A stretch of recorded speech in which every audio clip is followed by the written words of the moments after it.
Bon, au moment où je vous fais cette vidéo, il est 2 heures du matin. 2 heures.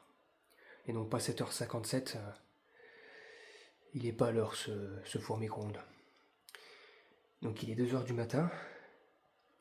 Vous allez me dire, mais pourquoi je fais une vidéo dans ma cuisine à 2 heures du matin? Qu'est-ce que je vais foutre en fait? Eh ben vous allez voir. J'ai ici un starter. Et je vais vous montrer pourquoi. C'est parti, 1, 2, 3.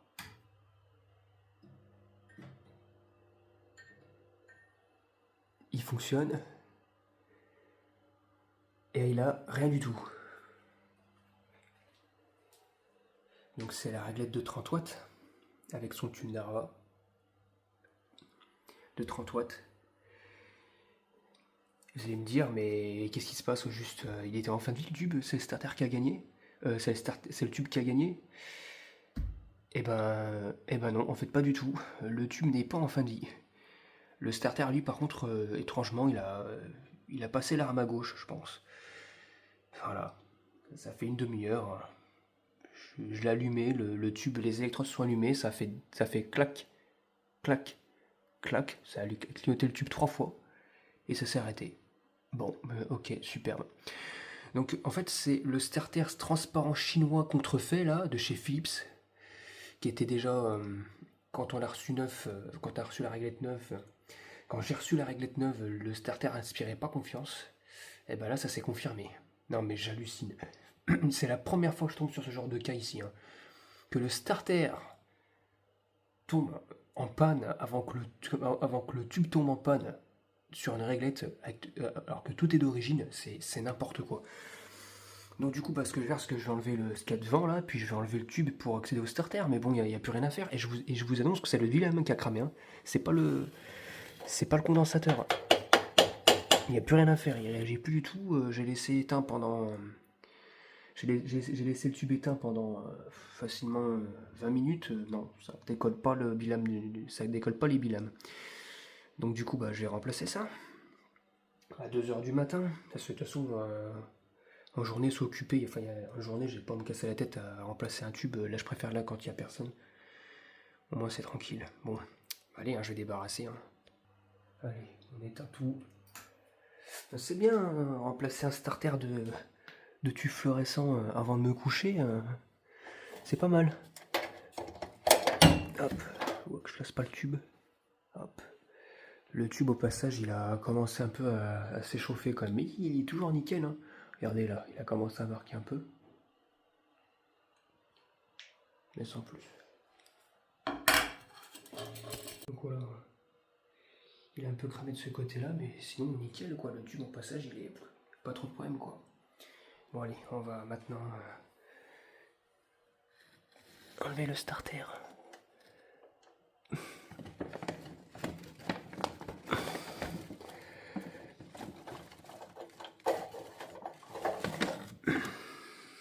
Putain, mais cramé comme ça le starter, alors que pourtant il a même pas suivi de fin de vie quoi. Qu'est-ce qui lui est arrivé? En même temps, c'est pas un starter. Ah non, fabriqué en Pays-Bas. C'est bizarre. Pourquoi il a cramé aussi vite que ça, lui? C'est dommage. Ouais. Et c'est le Bilam qui a lâché. À mon avis, il a dû être... Il y aura un défaut de fabrication, à mon avis. Parce que je peux vous assurer que le tube n'a jamais subi de fin de vie. Il est d'origine. Bon, maintenant on va mettre le starter au SRAM. Hein. On va mettre le nouveau. Ça va être un peu la galère parce que je vois pas les trous en fait.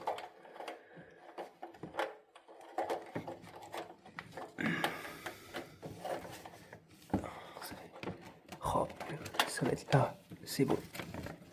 Là. Allez. C'est parti pour remettre le tube. C'est vraiment dommage pour ce starter Philips, honnêtement. Je sais pas trop ce qu'il a eu, mais en tout cas... C'était dans quel sens des bases? Ah, c'était dans ce sens-là. Voilà. Bon, bah allez, c'est parti pour le test. 1, 2, 3.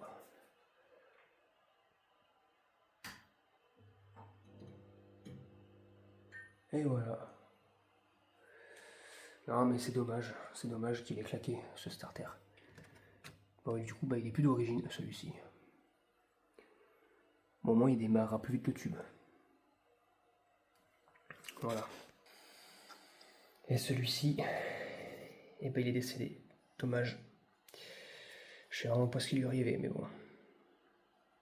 Qu'il ait cramé aussi vite que ça, il y a dû avoir un problème de fabrication ou un truc du genre. Bon bah voilà, maintenant je peux me coucher. 2h12 du matin. Et voilà.